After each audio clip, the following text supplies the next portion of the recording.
मैं class 11th के 4th chapter के एनसीईआरटी के क्वेश्चंस करा रहा हूँ। ठीक है, एनसीईआरटी क्वेश्चंस करने के 3 बेनिफिट्स हैं। एक तो आपको चैप्टर काफ़ी कुछ क्लियर हो जाता है, पता चल जाता है, क्योंकि अगर सारे क्वेश्चंस कर लेंगे तो जो कॉन्सेप्ट्स हैं चैप्टर में काफ़ी कुछ क्लियर हो जाएंगे। दूसरी बात, एनसीईआरटी के questions as it is final exam में, इंटरनल एग्ज़ाम में सब जगह पूछे जाते हैं। और तीसरी बात जो है, कॉम्पिटिशन्स में भी एनसीईआरटी के क्वेश्चंस एज इट इज़ आ जाते हैं कभी कभी, और कॉन्सेप्ट तो उनके ऊपर बेस्ड होता ही है, पैटर्न तो वैसा होता ही है, तो एनसीईआरटी के क्वेश्चंस आने चाहिए। अब 6th क्वेश्चन है, right the favourable factors for the formation of ionic bond. Ionic bond में क्या होता है, इलेक्ट्रॉन ट्रांसफ़र होता है। ठीक है, जैसे NaCl है, NaCl कैसे बना होगा, Na ने एक इलेक्ट्रॉन लूज़ किया होगा, क्लोरीन ने एक इलेक्ट्रॉन गेन किया होगा, तो इनके बीच में जो बॉन्ड बना वो आयनिक बॉन्ड है। When complete transfer of electrons takes place from one atom to another, then the bond formed is known as electrovalent bond या आयनिक बॉन्ड। आयनिक बॉन्ड में एक जो मेटल होता है उसकी आयनाइजेशन एंथैल्पी कम होनी चाहिए, जो नॉन मेटल होता है उसकी इलेक्ट्रॉन गेन एंथैल्पी ज़्यादा नेगेटिव होनी चाहिए, और तीसरी बात है इनके बीच में जो लैटिस एंथैल्पी वो ज़्यादा होनी चाहिए, electrostatic force of attraction should be more. तो 3 कंडीशंस फेवरेबल होती हैं for the formation of ionic bond. Number 1, the metal atom should have low ionisation enthalpy, मतलब वो आसानी से इलेक्ट्रॉन लूज़ कर पाए। The non metal atom should have high negative electron gain enthalpy, मतलब इलेक्ट्रॉन को बहुत आसानी से गेन से कर सके। एंड थर्ड पॉइंट है, there should be high electrostatic force of attraction between them या lattice enthalpy between the atoms ions form should be high, जो इनके बीच में फोर्स ऑफ अट्रैक्शन होना चाहिए वो ज़्यादा होना चाहिए। MgO बनाने में Mg के ऊपर +2 है, ऑक्सीजन पर -2 है, तो इसमें जो MgO बनेगा इसके अंदर लैटिस एंथैल्पी ज़्यादा है, क्योंकि चार्ज ज़्यादा है, साइज़ छोटा है। जब चार्ज ज़्यादा होगा फोर्सेस ऑफ अट्रैक्शन ज़्यादा होंगे। ठीक है, तो एक की आयनाइजेशन एंथैल्पी कम होनी चाहिए, एक की इलेक्ट्रॉन गेन एंथैल्पी ज़्यादा नेगेटिव होनी चाहिए, और कंपाउंड जो बने उसकी लैटिस एंथैल्पी ज़्यादा होनी चाहिए, मतलब है जो आयंस हैं उनके बीच में जो इलेक्ट्रोस्टैटिक फोर्स ऑफ अट्रैक्शन है वो ज़्यादा होना चाहिए। तो all these 3 factors will favour the formation of ionic bond. ठीक है, नेक्स्ट क्वेश्चन है 7th क्वेश्चन। उसके अंदर हमसे पूछा गया है, discuss the shape of the following molecules using VSEPR theory model. VSEPR valence shell electron pair repulsion model. Valence shell electron pair repulsion model जो उसके 2 मेन पॉइंट्स क्या हैं, एक तो वो कह रहा है कि the number of pair of electrons in the outermost shell of the central atom will decide the shape of the molecule. Central metal के आउटरमोस्ट शेल में जितने पेयर ऑफ इलेक्ट्रॉन्स होंगे उससे शेप डिटरमिन होगा। अगर 2 पेयर ऑफ इलेक्ट्रॉन्स हैं तो linear होगा, 3 होगा तो ट्रायगोनल प्लेनर होगा, 4 होगा तो टेट्राहेड्रल होगा, 5 होगा तो ट्रायगोनल बाइपिरामिडल होगा, 6 होगा तो एक्ट्राहेड्रल होगा। तो ये VSEPR थ्योरी के हिसाब से होता है। ठीक है, अब BeCl2 मॉलिक्यूल देख लेते हैं। बेरिलियम सेकंड ग्रुप का है, उसके पास 2 इलेक्ट्रॉन है और 2 इसने क्लोरीन के साथ बॉन्ड बना लिए हैं, तो इसके अंदर 2 पेयर ऑफ इलेक्ट्रॉन्स हो गए, तो ये लीनियर होगा। BeCl2 विल बी लीनियर, कोई लोन पेयर है नहीं, एक पेयर ऑफ इलेक्ट्रॉन इधर है, एक पेयर ऑफ इलेक्ट्रॉन है इधर, तो इट विल हैव लीनियर 180 का एंगल हो जाएगा। BeCl2 will have linear molecule. BeCl3 boron 13th group का है, तो बोरॉन के पास 3 इलेक्ट्रॉन आउटरमोस्ट शेल में, 3 इसने क्लोरीन से ले लिए BeCl3 में, बोरॉन ट्राइक्लोराइड में, तो 3 पेयर ऑफ इलेक्ट्रॉन है, तो trigonal planar BeCl3 will be trigonal planar. ये सारे एंगल 120 के हो जाएंगे, इस तरह से भी दिखा सकते हो, all the angle will be 120 degrees. ठीक है, अब नेक्स्ट SiCl4 सिलिकॉन कहाँ का है, 14th ग्रुप का एलिमेंट है। इसके आउटरमोस्ट शेल में कितने इलेक्ट्रॉन्स हैं, 4 हैं। ठीक है, 14th ग्रुप में है सिलिकॉन, तो इसके 4 इलेक्ट्रॉन्स हैं आउटरमोस्ट शेल में, तो और 4 इसने क्लोरीन से लिए हैं, तो 4 पेयर ऑफ बॉन्ड हो गए, बॉन्डेड पेयर ऑफ इलेक्ट्रॉन्स 4 हो गए, तो टेट्राहेड्रल स्ट्रक्चर बनेगा ऐसे। 109 डिग्रीज 28 मिनट्स का एंगल होगा, सारे 109 डिग्रीज 28 मिनट्स टेट्राहेड्रल स्ट्रक्चर होगा। SiCl4 का सिलिकॉन SiCl4 का टेट्राहेड्रल स्ट्रक्चर होगा। ठीक है, 4 पेयर ऑफ इलेक्ट्रॉन्स है तो टेट्राहेड्रल। SiF4 में 5 आ जाएंगे। सिलिकॉन कहाँ का है, सॉरी आर्सेनिक कहाँ का है, 15th ग्रुप का। Nitrogen, phosphorus, arsenic, antimony, bismuth. तो आर्सेनिक के आउटरमोस्ट शेल में 5 इलेक्ट्रॉन्स हैं। तो अब ये जो 5 वाला जो है ट्रायगोनल बाइपिरामिडल शेप बनाएगा। कैसे? इसके 5 इलेक्ट्रॉन्स जो हैं, ये आर्सेनिक को S छोटा करके दिखा देते हैं। इधर F, इधर F, एक ऊपर एक नीचे, 5 पेयर ऑफ इलेक्ट्रॉन्स होंगे तो trigonal bipyramidal, trigonal bipyramidal structure होगा। ये जो एंगल है ऊपर नीचे वाले 90 डिग्रीज़ के होंगे, और ये जो 3 जो हैं ये 120 के एंगल बनाएंगे आपस में। ये 120 का एंगल होगा, ठीक है। इनको इक्विटोरियल कहते हैं, इक्विटोरियल बॉन्ड।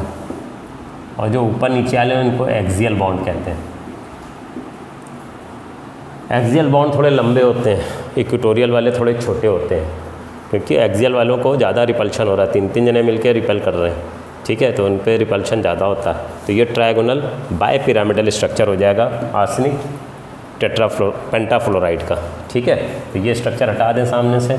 अब बात करते हैं नेक्स्ट की, H2S सल्फ़र के 16th ग्रुप का है। इसके पास 6 इलेक्ट्रॉन्स हैं, ठीक है, पर इसने 2 इलेक्ट्रॉन पेयर किए हैं। 2 इलेक्ट्रॉन इसने हाइड्रोजन के साथ पेयरिंग करा दी, तो 2 बॉन्डेड हो गए, 2 लोन पेयर हो गए। जो बॉन्डेड नहीं होते उनको लोन पेयर कहते हैं। तो 2 बॉन्डेड है, 2 लोन पेयर हैं, तो इसका बेंट स्ट्रक्चर आ जाएगा। H2S will have bent structure, bent structure, क्योंकि ये जो लोन पेयर है इनका रिपल्शन ज़्यादा होता है। H2S में बेंट स्ट्रक्चर आ जाएगा, क्योंकि लोन पेयर की वजह से रिपल्शन ज़्यादा हो रहा है। बॉन्ड पेयर रिपल्शन कम है, लोन पेयर रिपल्शन ज़्यादा है, तो एंगल इसका बेंट हो जाएगा, ठीक है जी। नेक्स्ट देख लेते हैं PS3 phosphine. PS3 phosphorus 15th group का है, नाइट्रोजन, फॉस्फोरस, आर्सेनिक वाला ग्रुप। और फॉस्फोरस के आउटर मोशन में 5 इलेक्ट्रॉन्स हैं, ठीक है। 5 में से 3 ही बॉन्डेड हैं। इधर हाइड्रोजन 3 लगा दो, मान लो, इसको यूँ भी लिख सकते थे। ऊपर लोन पेयर आ गया, ठीक है, ये लोन पेयर है, बॉन्डेड नहीं है। तो लोन पेयर की वजह से ये trigonal pyramidal, trigonal pyramidal structure हो जाएगा। PS3 का ट्रायगोनल पिरामिडल स्ट्रक्चर हो गया। तो सबके हमने स्ट्रक्चर देख लिए। इसका लीनियर है, इसका ट्रायगोनल प्लेनर है, इसका टेट्राहेड्रल है, इसका ट्रायगोनल बाइपिरामिडल है, इसका बेंट है, और इसका ट्रायगोनल पिरामिडल है। इसमें लोन पेयर है, इसकी वजह से पिरामिडल हो गया, ठीक है। तो इस तरह से VSEPR थ्योरी के बेसिस पे इन सब के हमने स्ट्रक्चर निकाल दिए, ठीक है। VSEPR थ्योरी पर आपको याद भी करनी पड़ेगी और स्ट्रक्चर्स भी समझने पड़ेंगे, ठीक है। इस तरह से निकाला जाता है, ओके। हटाते हैं और क्वेश्चंस करते हैं। अब हम लोग 8th क्वेश्चन करते हैं। Although the geometries of ammonia and water molecules are distorted tetrahedral, bond angle in water is less than that of ammonia. Discuss करना। अमोनिया में भी एटमॉस्फेयर में 4 पेयर ऑफ इलेक्ट्रॉन्स हैं, नाइट्रोजन में 5 इलेक्ट्रॉन्स होते हैं, और 3 हाइड्रोजन के साथ बॉन्डेड हो गए। तो इसके पास भी 4 पेयर ऑफ इलेक्ट्रॉन्स हैं, 3 बॉन्डेड हैं, 1 लोन पेयर। वाटर में ऑक्सीजन पे 6 इलेक्ट्रॉन्स होते हैं और 2 ही बॉन्डेड हैं, ठीक है। तो 2 बॉन्डेड पेयर हैं, 2 लोन पेयर हैं। तो दोनों के पास 4 पेयर ऑफ इलेक्ट्रॉन्स हैं, इसलिए डिस्टॉर्टेड टेट्राहेड्रल स्ट्रक्चर होना चाहिए। अब बॉन्ड एंगल जो वाटर में है वो कम है।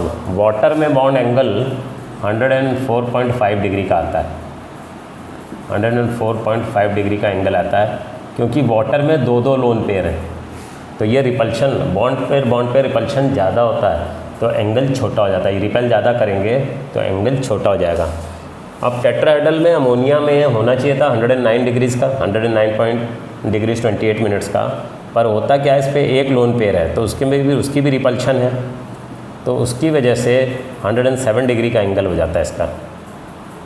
इसमें एक ही लोन पेयर है, अमोनिया में only 1 lone pair is present, therefore the repulsion is less. Lone pair bond pair repulsion कम होता है, पर बॉन्ड पेयर रिपल्शन ज़्यादा होता है। तो वाटर के केस में एंगल ज़्यादा छोटा हो गया, 109 डिग्रीज 28 मिनट्स होना चाहिए, पर 104 डिग्रीज़ का 104.5 डिग्रीज़ रह गया, क्योंकि there are 2 lone pair of electrons. Lone pair repulsion is more than lone pair bond pair repulsion and bond pair repulsion. इसलिए अमोनिया में केवल एक ही लोन पेयर है, तो रिपल्शन कम होने की वजह से एंगल ज़्यादा है बॉन्ड पेयर के बीच में। और यहाँ पे दो लोन पेयर हैं, लोन पेयर रिपल्शन ज़्यादा होता है, लोन पेयर रिपल्शन ज़्यादा होता है than lone pair bond pair, और सबसे कम होता है बॉन्ड पेयर में रिपल्शन। ठीक है, तो यहाँ पे दो लोन पेयर हैं, उनकी वजह से रिपल्शन ज़्यादा होने की वजह से एंगल छोटा हो गया है। अमोनिया में केवल एक ही लोन पेयर है, तो रिपल्शन कम होगा, तो एंगल थोड़ा उससे बड़ा है, क्योंकि ये कम रिपेल कर रहा है बॉन्ड पेयर को, तो इसलिए एंगल थोड़ा बड़ा है। ओके, ये हटा देते हैं क्वेश्चन। अब 9th क्वेश्चन देख लेते हैं। 9th क्वेश्चन में क्या कह रहा है?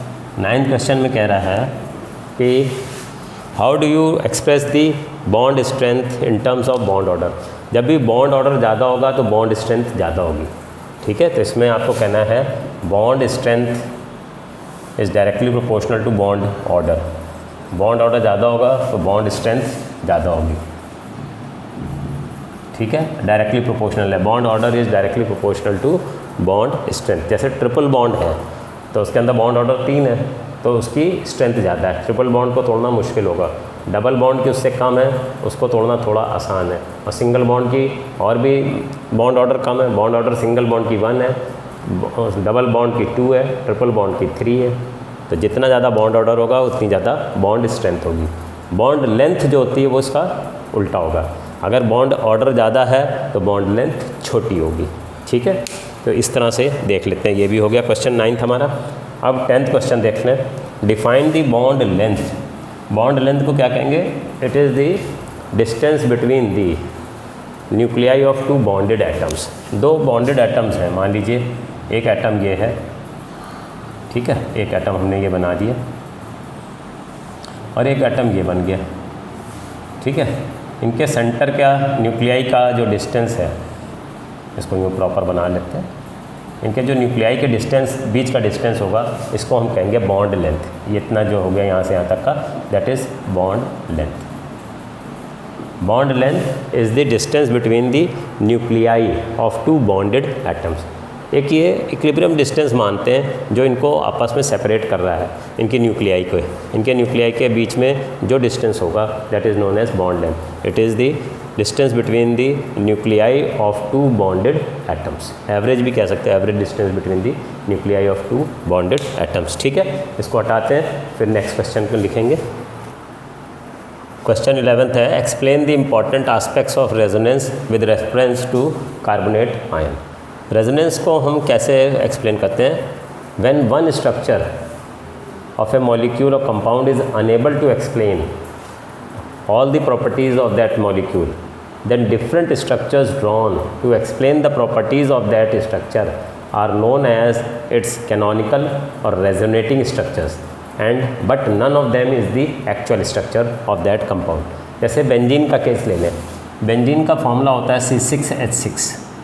ठीक है, तो पहले इसका जो स्ट्रक्चर बनाया गया था, ओपन चेन स्ट्रक्चर बनाया गया था, और इसमें ये माना गया कि भाई 6 हाइड्रोजन हैं, तो कुछ स्ट्रक्चर कुछ ऐसा मान लिया गया कि यहाँ पे मान लीजिए डबल बॉन्ड, ट्रिपल बॉन्ड दे दिया, इधर H दे दिया, और इधर डबल बॉन्ड दे दिया, इधर H हो गया, और इधर H हो गया, और यहाँ पे अगर डबल बॉन्ड दे दें तो अब कितने हो गए हमारे पास?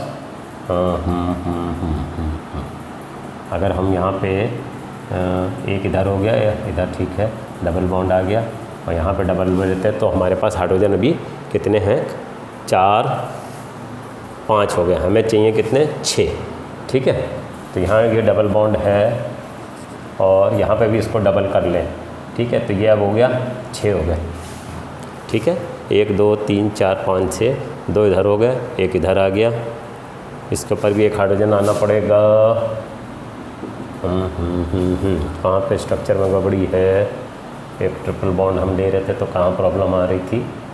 हमारे पास 2 हो गए, और इस पर भी तो एक हाइड्रोजन होगा, ट्रिपल बॉन्ड इधर आ गया। ठीक है, अब देखिए ये जो स्ट्रक्चर है इसके अंदर ये फॉर्मूला सेटिस्फाई हो रहा है, C6H6 इसमें सेटिस्फाई हो जा रहा है। बट बेंजीन के अंदर खासियत क्या देखी गई कि बहुत स्टेबल था और उसके सारे बॉन्ड लेंथ बराबर थे। सबसे बड़ी बात ये थी कि सारे बॉन्ड लेंथ बराबर थे। अब इसके अंदर तो सारी बॉन्ड लेंथ बराबर नहीं है। ये ट्रिपल बॉन्ड लेंथ सबसे छोटी है, सिंगल बॉन्ड में बॉन्ड लेंथ बहुत बड़ी है, फिर डबल बॉन्ड ट्रिपल से थोड़ी सी बड़ी है, तो इसके तो बॉन्ड लेंथ अलग अलग है।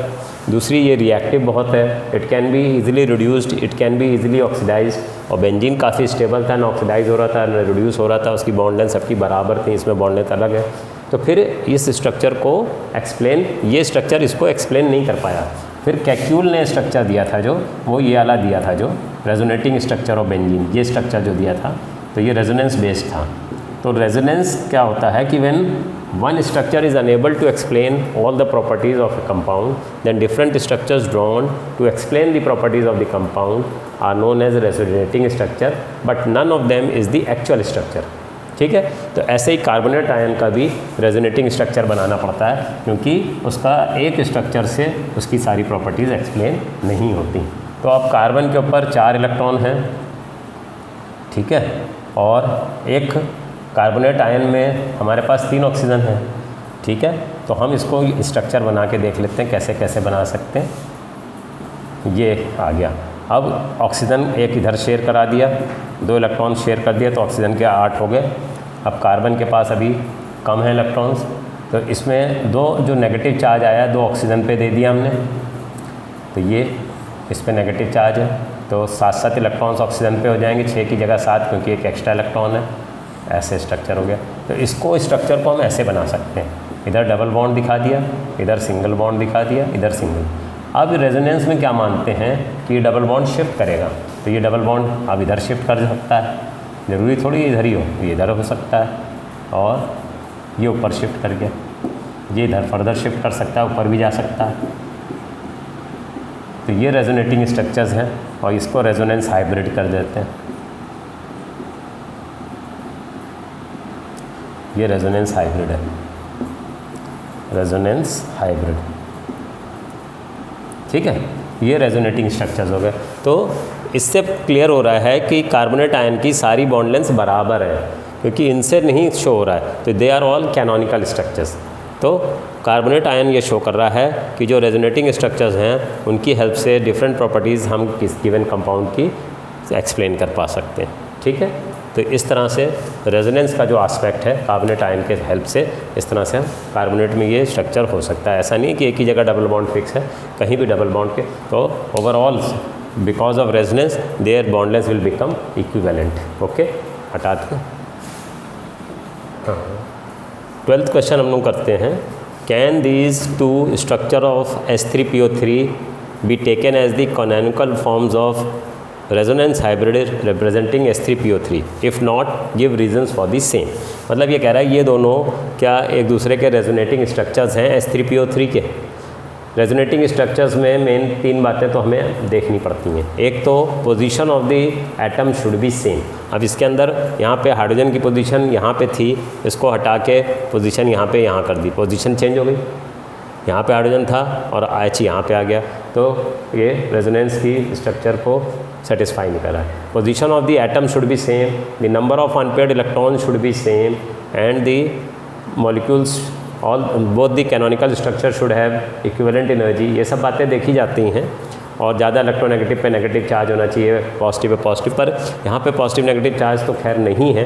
यहाँ पे पोजीशन ऑफ एटम सेम नहीं है। ये हाइड्रोजन की पोजीशन चेंज करके ये यहाँ पे ले आए हैं, तो पोजीशन चेंज नहीं कर सकते। We can change the position of pair of electrons. Number of unpaired electrons दोनों में बराबर होती हैं। अनपेयर्ड इलेक्ट्रॉन्स की अगर पोजीशन चेंज हो जाए तो वो तो समझ में आता है। Number of unpaired electrons should be same, but their positions can be change, but we cannot change the position of the atoms. इसमें हाइड्रोजन की पोजीशन चेंज करके इधर कर दी है, तो इसलिए it is not representing the canonical structure. H3PO3 का ये दोनों जो फॉर्म्स स्ट्रक्चर्स हैं, they are not representing the resonating structures या canonical structures of H3PO3। Condition satisfy नहीं हो रही। All position of all the atoms can be should be same. Position of the pair of electrons, जो unpaired electrons हैं, ये जो हैं unpaired electrons, इनकी पोजीशन में चेंजेस हो सकते थे, not in the position of the atoms, और वो इन्होंने चेंज किया है, इसलिए they are not the resonance hybrid of each other या they are not the canonical structure. ठीक है, इसको भी हटाता हूँ, फिर नेक्स्ट क्वेश्चन लिखता हूँ, इसको हटा देता हूँ। क्वेश्चन 13 है, right the resonance structures for this 3 SO3 NO2 and NO3 ion, NO3 minus ion. Sulphur जो है 16th ग्रुप का है, 6 इलेक्ट्रॉन्स आउटरमोस्ट शेल में है, तो 2 इलेक्ट्रॉन्स ऑक्सीजन के साथ इसने शेयर कर लिए, ऑक्सीजन का 8 ऑक्टेट पूरा हो गया। ठीक है, और वैसे तो ऑक्टेट पूरा हो गया सल्फ़र का भी। अब होगा क्या इसके अंदर सल्फ़र के केस में कि अब जो नेक्स्ट एक ऑक्सीजन अगर आएगा तो उसके साथ भी ये बॉन्ड बनाएगा, बट क्योंकि इसका ऑक्टेट कंप्लीट है तो ये कोऑर्डिनेट कोवेलेंट बॉन्ड बना लेगा, इसको लोन पेयर दे देगा। ठीक है, ऐसे ही दूसरे वाले ऑक्सीजन के साथ भी ये कोऑर्डिनेट कोवेलेंट बॉन्ड बना लेगा। ठीक है, और उस ऑक्सीजन के भी 8 हो जाएंगे। तो इस तरह से ये सल्फ़र की स्ट्रक्चर हो जाएगा। इसका रेजोनेटिंग स्ट्रक्चर अगर हम बनाएंगे तो ये कुछ इस तरह से होगा। ये डबल बॉन्ड शिफ्ट हो सकता है, डबल बॉन्ड जब शिफ्ट होगा तो इधर आ जाएगा।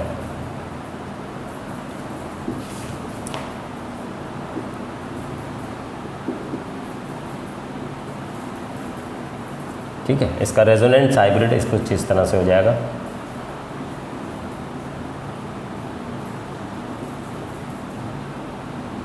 ये रेजोनेंस हाइब्रिड है।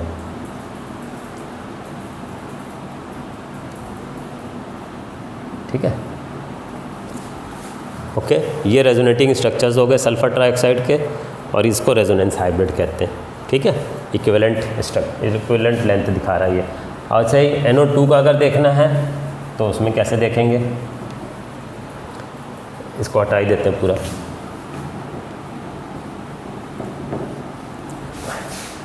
NO2 में नाइट्रोजन पे 5 इलेक्ट्रॉन्स हैं, तो 2 इलेक्ट्रॉन इसने ऑक्सीजन के साथ शेयर कर लिए, और ये 8 हो गए ऑक्सीजन के।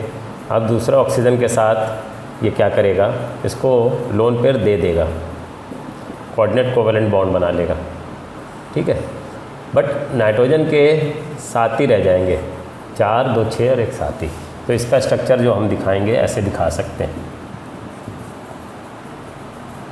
यूँ। ठीक है, डबल बॉन्ड इधर भी आ सकता है, एक इलेक्ट्रॉन अनपेड ऊपर रहेगा, डबल बॉन्ड इधर शिफ्ट। तो इसका रेजोनेटिंग स्ट्रक्चर ऐसे दिखा सकते हैं, ऐसे। ये रेजोनेंस हाइब्रिड है, कभी डबल उधर कभी डबल उधर, इक्विवेलेंट लेंथ हो जाएगी। ठीक है, नाइट्रेट आयन को कैसे दिखाएंगे, N के ऊपर 2 इलेक्ट्रॉन इधर 2 इलेक्ट्रॉन इधर, 1 इलेक्ट्रॉन इधर है, तो एक ऑक्सीजन के साथ इसने डबल बॉन्ड बना लिया, ऑक्सीजन की वैलेंसी 8 पूरी हो गई, उसके ऑक्टेट पूरा हो गया। ठीक है, अब दूसरा जो ऑक्सीजन है नाइट्रेट आयन के लिए कर रहे हैं, तो उसको कोऑर्डिनेट कोवेलेंट बॉन्ड बन जाएगा, उसको हम ऐसे दिखा सकते हैं, इसका कोऑर्डिनेट कोवेलेंट बॉन्ड बना देते हैं ऑक्सीजन के साथ। अब इसके पास 1 इलेक्ट्रॉन अनपेयर्ड है और ऑक्सीजन के पास एक इलेक्ट्रॉन एक्स्ट्रा है, तो ये हम दिखाएंगे कि ऑक्सीजन और इसके बीच में एक इलेक्ट्रॉन शेयर हो जाएगा, इसका 1 इलेक्ट्रॉन एक ऑक्सीजन का। तो अब क्या हो गया, ऑक्सीजन के पास 7 इलेक्ट्रॉन हो गए, तो इसलिए ऑक्सीजन के ऊपर नेगेटिव चार्ज चढ़ गया। तो इसको हम जब दिखाएंगे तो इस तरह से दिखा सकते हैं, इधर डबल बॉन्ड है, इधर कोऑर्डिनेट कोवेलेंट है, और इधर सिंगल बॉन्ड है, इस पर नेगेटिव है। तो इसको रेजोनेटिंग स्ट्रक्चर में हम दिखा सकते हैं, डबल बॉन्ड शिफ्ट हो रहा है, इसको ऐसे भी दिखा सकते हो, और डबल बॉन्ड ऊपर भी जा सकता है। ठीक है, ये इधर था इधर था, इधर ऊपर चला गया, इसको इधर दिखा दें, ये ऐसे भी। और इसका जो रेजोनेंस हाइब्रिड होगा तो वो कुछ इस तरह से हो जाएगा।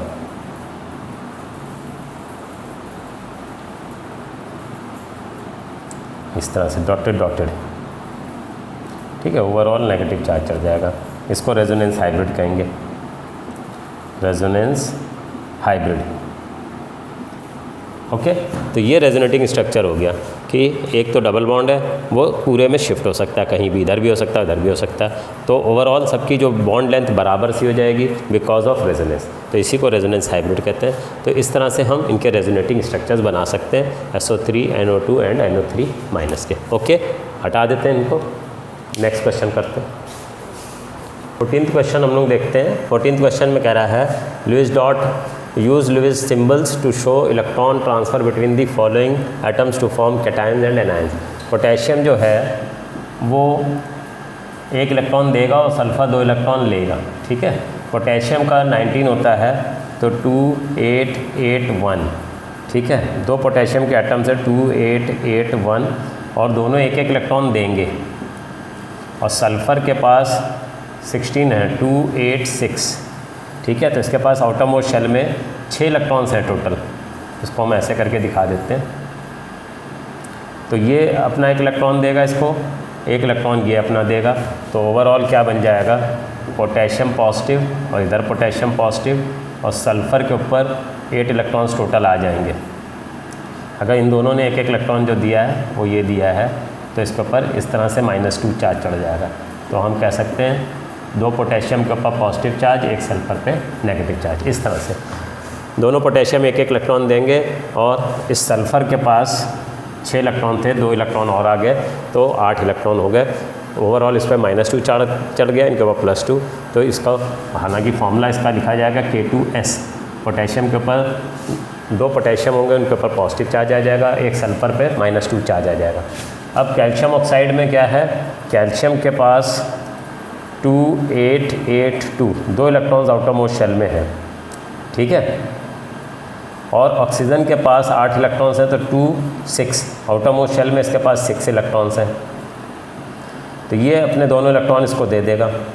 तो कैल्शियम के ऊपर तो +2 चार्ज चढ़ जाएगा और ऑक्सीजन के ऊपर -2 चार्ज चढ़ जाएगा। अगर ये जो इसने इलेक्ट्रॉन दिए अगर क्रॉस से दिखाएं तो ये हो जाएगा। तो इसके ऊपर ऐसे भी हम शो कर सकते हैं, ऑक्सीजन के ऊपर -2। वैसे फॉर्मूला CaO होगा, ठीक है। कैल्शियम ने 2 इलेक्ट्रॉन दिए, ऑक्सीजन ने 2 इलेक्ट्रॉन ले लिए। कैल्शियम के आउटरमोस्ट शेल में 2 इलेक्ट्रॉन थे, ऑक्सीजन के आउटरमोस्ट शेल में 6 इलेक्ट्रॉन्स थे। तो कैल्शियम पे +2 चार्ज चढ़ गया, ऑक्सीजन पे -2। इस तरह से कैल्शियम और ऑक्सीजन के बीच में आयनिक बॉन्ड बन गया, ठीक है। अब थर्ड हमारा एल्युमिनियम और नाइट्रोजन वाला है। एल्युमिनियम के आउटरमोस्ट शेल में 3 इलेक्ट्रॉन्स होते हैं। या ऊपर वाला हटा के समझा देता हूँ। एल्युमिनियम के आउटरमोस्ट शेल में 3 इलेक्ट्रॉन्स हैं और नाइट्रोजन के आउटरमोस्ट शेल में 5, क्योंकि 15th ग्रुप का है, एल्युमिनियम 13th ग्रुप का है। तो एल्युमिनियम के आउटरमोस्ट शेल में 3 इलेक्ट्रॉन्स हमने ये दिखा दिए, ठीक है। चाहे इधर भी दिखा सकते हैं राउंड में। और नाइट्रोजन के ऊपर 5 इलेक्ट्रॉन्स हैं तो हमने दिखाया कि 2 4 और 1 5, ठीक है। ये 3 इलेक्ट्रॉन्स देगा इसको, नाइट्रोजन को। इसके 13 होते हैं 2 8 3 और इसके 7 होते हैं 2 5। तो 3 इलेक्ट्रॉन्स इसने दे दिए। तो एल्युमिनियम के ऊपर +3 चार्ज चढ़ जाएगा और नाइट्रोजन के ऊपर -3 चार्ज चढ़ जाएगा। 3 इलेक्ट्रॉन्स इसने दे दिए, ठीक है, एल्युमिनियम ने। तो इसके ऊपर -3। तो एक्चुअल में ये इसके ऊपर हो जाएगा Al3+ और N के ऊपर 3- AlN3। वैसे फॉर्मूला लिखा जाता है क्योंकि एक नाइट्रोजन को 3 इलेक्ट्रॉन दे रहा है एल्युमिनियम, ठीक है। सॉरी, AlN होगा। एक एल्युमिनियम एक ही नाइट्रोजन को 3 इलेक्ट्रॉन दे रहा है तो AlN बॉन्ड बन जाएगा। इसने 3 इलेक्ट्रॉन दिए हैं, इस पर +3 चार्ज, इसने 3 इलेक्ट्रॉन्स लिए नाइट्रोजन ने -3 चार्ज। तो इस तरह से ये ionic bond between cation and ये कैटायन बन जाएगा, वो एनायन बन जाएगा। इस तरह से ये आयनिक बॉन्ड एल्युमिनियम और नाइट्रोजन में बन जाएगा। ओके, हटा देते हैं, फिर नेक्स्ट क्वेश्चन करते हैं। ठीक है स्टूडेंट्स, मैंने यहाँ तक क्वेश्चंस करा दिया आपको। अब आप कमेंट बॉक्स में इसका आंसर लिखिएगा कि what are the properties. 2 properties लिखनी, what are the main 2 properties of covalent bonds. Ionic bonds क्या क्या फेवर करेंगे वो हमने बताया था। इसमें क्या क्या चीज़ें फेवर करती हैं आयनिक बॉन्ड्स के लिए। कोवलेंट कंपाउंड बनाने के लिए व्हाट आर द 2 प्रॉपर्टीज़ या what are the 2 factors which will favour a covalent bond. ठीक है, ओके। मेरे इस वीडियो को लाइक भी कीजिए और अपने फ्रेंड्स के साथ शेयर भी कीजिए। Thank you.